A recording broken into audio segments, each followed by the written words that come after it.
کسی بھی نیکی کو چھوٹا نہیں سمجھنا چاہیے. ہمیں نہیں پتا کون سی نیکی کام آ جائے, اور کسی گناہ کو چھوٹا سمجھ کے نہیں کرنا چاہیے, کیا پتا وہی جہنم میں جانے کا سبب بن جائے. اللہ پاک ہم سب کو کہنے سننے کے ساتھ ساتھ عمل کی توفیق عطا فرمائے. نبی رحمت شفیع امت مالک جنت قاسم نعمت صلی اللہ علیہ وسلم کا فرمانے علی شان ہے, انما الاعمال بالنیات, اعمال کا دار و مدار نیتوں پر ہے. فرماتے نیت المومن خیر من عملی, مومن کی نیت اس کے عمل سے بہتر ہے. ہم سب یہاں جمع ہوئے یقیناً مزہ لینے کے لیے جمع نہیں ہوئے, ہم سب یہاں ثواب کمانے کے لیے, آخرت بنانے کے لیے, دل کی اصلاح کے لیے, اعمال کی اصلاح کے لیے, نیتوں کی اصلاح کے لیے حاضر ہوئے. اب اگر بغیر اچھی نیت کے پورا دن گزار دیا تو ظاہر ہے کہ علماء فرماتے ہیں بغیر اچھی نیت کے کسی عمل خیر کا ثواب نہیں ملتا. میرے پیارے پیارے اور محترم اسلامی بھائیوں, اللہ تبارک و تعالی نے اپنے حبیب کو کسی شان عطا کی ہے. اللہ عز و جل کی بارگاہ میں محبوب کریم صلی اللہ علیہ وسلم کا کیسا مقام و مرتبہ ہے. فرشتے نے حضور علیہ الصلوۃ والسلام کی تعظیم و تکریم میں کمی کی, پرواہ نہیں کی, بلندیوں سے پستی کی طرف آ گیا, نعمتیں لے لی گئی. یہاں ایک سمجھنے کا بڑا اہم نقطہ ہے. ہر عاشق رسول کو چاہیے کہ اپنے دل میں بھی, اپنے عمل سے بھی, اپنے کردار سے بھی, اپنی گفتار سے بھی ہمیشہ وہی انداز ظاہر کرے جو با ادب لوگوں کا انداز ہوتا ہے. ہماری زبان سے کبھی اللہ عز و جل کے نبی صلی اللہ علیہ وسلم کی شان میں یا دیگر انبیاء اکرام علیہ السلام کی شان میں کوئی کمزور بات نہیں نکلنی چاہیے.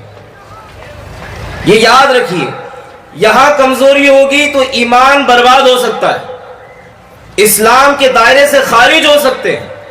آپ دیکھیں ابلیس نے آدم علیہ السلام کی توہین کی, ادب نہیں کیا, اللہ کا فرمان نہیں مانا, کیا ہوا؟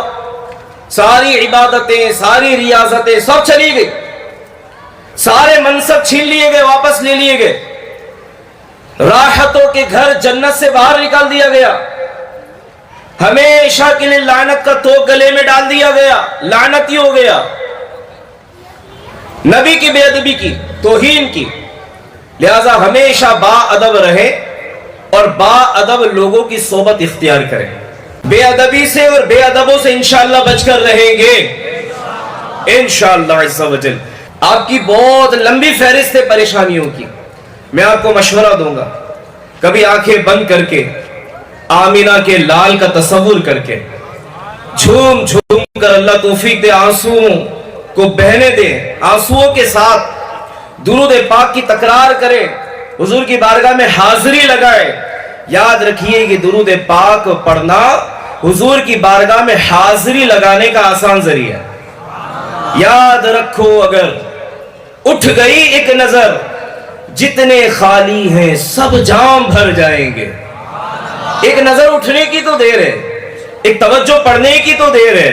اور یاد رکھیے جو جتنا زیادہ حضور پہ درود پڑھتا ہے نا, ویسے تو میرے آقا اپنے ہر غلام, ہر امتی کو جانتے پہچانتے ہیں, ہماری ماں سے زیادہ حضور ہمیں پہچانتے ہیں, ٹھیک ہے, لیکن علماء لکھتے ہیں جو جتنا زیادہ حضور پہ درود پڑھے گا میرے آقا اسے اتنا زیادہ پہچانتے ہیں. اور عاشقان رسول کی پہچان بھی تو درود و سلام ہے. آج سے ایک ارادہ اور کر لیں بیان کے شروع میں کہ کم از کم روزانہ 313 مرتبہ درود پڑھنے کی سعادت حاصل کریں گے, کیونکہ جو روز 313 درود پڑھتا ہے اس کا شمار کثرت کے ساتھ درود پڑھنے والوں میں ہو جاتا ہے. یقین مانے ایسا پیارا وظیفہ ہے. کتنے ایسے عاشقان رسول ہیں جن کو درود پاک کی کثرت کی برکت سے حضور کا دیدار نصیب ہو جاتا ہے. ایم پی کے شہر بھوپال کا نام سنا ہے آپ نے؟ بھوپال میں میری حاضری ہوئی تھی. مسجد میں ایک سفید ریش, سفید داڑھی والے, بڑی عمر والے نمازی صاحب تھے, ان سے ملاقات ہوئی. انہوں نے کہا ایک بات آپ سے کہنی ہے. میں نے کہا فرمائیے. کہا نہیں یہاں نہیں, مسجد کے اوپر چلیے. اوپر والے فلور پر ہاتھ پکڑ کر لے گئے. کہنے لگے ایک بڑی ضروری بات بتانی ہے. جی فرمائیے. کہنے لگے الحمدللہ مجھے کئی مرتبہ پیارے نبی, اچھے نبی, سوڑے نبی صلی اللہ علیہ وسلم کا دیدار نصیب ہوا ہے. تو میں نے کہا کہ آپ کیا عمل کرتے؟ تو کہنے لگے الحمدللہ میں کثرت کے ساتھ حضور پہ درود پڑھتا ہوں. تو جس کو دیدار کا شوق ہے, جس کو قرب مصطفیٰ حاصل کرنے کا شوق بھی ہے, جذبہ بھی ہے, اس غلام کو چاہیے وہ کثرت سے کیا کرے؟ کثرت سے کیا کرے؟ آواز کم آ رہی. کثرت سے کیا کرے؟ درود پاک پڑھے. اب ذہن میں سوال یہ آتا ہے کیا درود تاج پڑھے, کیا ہر بار درود ابراہیم پڑھے, کون سا درود پڑھے؟ تو علماء تو ہر جگہ ہماری رہنمائی کے لیے الحمدللہ موجود ہیں. علماء رہنمائی کرتے ہیں کہ اگر کوئی صلی اللہ علیہ وسلم بھی پڑھ لے تو یہ بھی مکمل درود ہے, اور جو ایک بار صلی اللہ علی محمد پڑھ لے اس پر رحمت کے 70 دروازے کھول دیے جاتے ہیں. کتنا پیارا عمل ہے یار, کتنا پیارا عمل ہے. لیکن اب ان کا کیا کریں جو منہ میں دن بھر پان گٹکا بھر کر گھومتے رہتے ہیں. جب دیکھو منہ بیزی ہے, پان میں, گٹکے میں, سگریٹ میں, ادھر ادھر کی اللہ بلا منہ میں لے کے گھوم رہے ہوتے ہیں, اور جس وظیفے سے بلائیں دور ہوتی ہیں اس سے دور ہوتے ہیں. اگر اپنے وقت کو صحیح کاموں پر صرف کریں گے تو انشاءاللہ الکریم بالخصوص درود پڑھتے رہیں گے. آپ اپنے آفس ٹائم کو, اپنے ٹریول ٹائم کو, اپنے جم ٹائم کو, اپنی واکنگ ٹائم کو, یہ جو آپ کا ٹائم ہے نا, اس کو درود ٹائم بنا لیجئے. پھر دیکھیے آپ کا کام بھی ہوتا رہے گا, انشاءاللہ درود بھی ہوتا رہے گا, نیکیاں بھی بڑھتی رہیں گی. میرے آقا مدینے والے مصطفیٰ صلی اللہ علیہ وسلم کا کیا خوب ارشاد ہے. میرے آقا فرماتے ہیں جس کا خلاصہ ہے, جو روزانہ مجھ پر 50 بار درود پڑھے گا قیامت کے دن میں اس سے مصافحہ کروں گا. اب یہاں آپ مجھے بتائیں کس کس کی حضور سے مصافحہ کرنے کی تمنا ہے؟ اللہ اللہ, مصافحہ تو بہت بڑی چیز ہوگی. دیدار کی تمنا ہے, قدموں کی زیارت ہو جائے, وہ مبارک زلفوں کا جلوہ دیکھ لیں, وہ ایک جھلک تو دیکھنے کو مل جائے. انہیں نہ دیکھا تو کس کام کی ہے یہ آنکھیں, انہیں نہ دیکھا تو کس کام کی ہے یہ آنکھیں, کہ دیکھنے کی ہے ساری بہار آنکھوں میں. تو یہ میرے آقا کے اس فرمان کو اگر ہم سامنے رکھیں نا, ایک عاشق رسول تو یوں ہی چارج ہو جاتا ہے کہ حضور نے فرمایا میں اس سے مصافحہ کروں گا. کیا فرمایا؟ میں اس سے مصافحہ کروں گا. اب ہم کو خود ہی جوش میں نہیں آ جانا چاہیے. جب حضور نے فرمایا, اور عمل کتنا مختصر ہے, صرف 50 بار پڑھنا ہے, اور انعام کتنا بڑا, سبحان اللہ. تو وجہ تخلیق کائنات ہے جن کی وجہ سے سب کچھ بنا ہے, وہ آقا کریم علیہ السلام فرما رہے ہیں کہ میں اس سے مصافحہ کروں گا. کیا پکی پکی نیت نہ کر لیں ہم کہ انشاءاللہ درود پاک پڑھنے میں غفلت نہیں کریں گے. کون کون نیت نہیں کر رہے؟ اچھا سارے کر رہے ہیں. چلے بھائی کون کون پکی پکی نیت؟ الحمدللہ ہم مسلمان ہیں. اللہ پاک کا بہت بڑا احسان ہے, انعام ہے کہ اس نے ہمیں مسلمان بنایا اور اپنے حبیب مکرم صلی اللہ علیہ وسلم کا غلام بنایا, امتی بنایا, اور حضور علیہ الصلوۃ والسلام کے صدقے میں ہمیں ایمان ملا, اسلام ملا, قرآن ملا, اللہ کی معرفت حاصل ہوئی. عرض کر رہا تھا کہ اللہ عز و جل کے حبیب صلی اللہ علیہ وسلم کے صدقے میں ہمیں قرآن ملا. وہ قرآن کریم جو اللہ پاک کا کلام ہے, اس میں عجیب تاثیر ہے. یہ پیارا کلام دلوں کو نرم کرتا ہے, بھٹکے ہوئوں کو ہدایت دیتا ہے. اس میں اگلے پچھلوں کی خبریں موجود ہیں. یہ اللہ پاک کی مضبوط رسی ہے, یہ حکمت والا کلام ہے. حدیث پاک میں ہے قرآن کریم کی برکت سے خواہشات مٹتی ہیں, قرآن کریم کے عجائبات ختم نہیں ہوتے. جو قرآن کریم کے مطابق بات کرے وہ سچا ہے, جس نے قرآن کریم پر عمل کیا وہ ثواب پائے گا. جو قرآن کریم کے مطابق فیصلہ کرے وہ انصاف کرنے والا ہوگا, اور جو قرآن کریم کی طرف بلائے ضرور وہ سیدھی راہ کی طرف بلانے والا ہوگا. آج اسی پوائنٹ پر عمل کرتے ہوئے کہ قرآن کریم جو سیدھا راستہ ہے, جو ہدایت حاصل کرنے کا آسان راستہ ہے, اللہ کا قرب حاصل کرنے کا آسان راستہ ہے, اسی کی طرف بلایا جائے. آج میرے بیان کا جو موضوع ہے وہ ہے زلزلہ قیامت.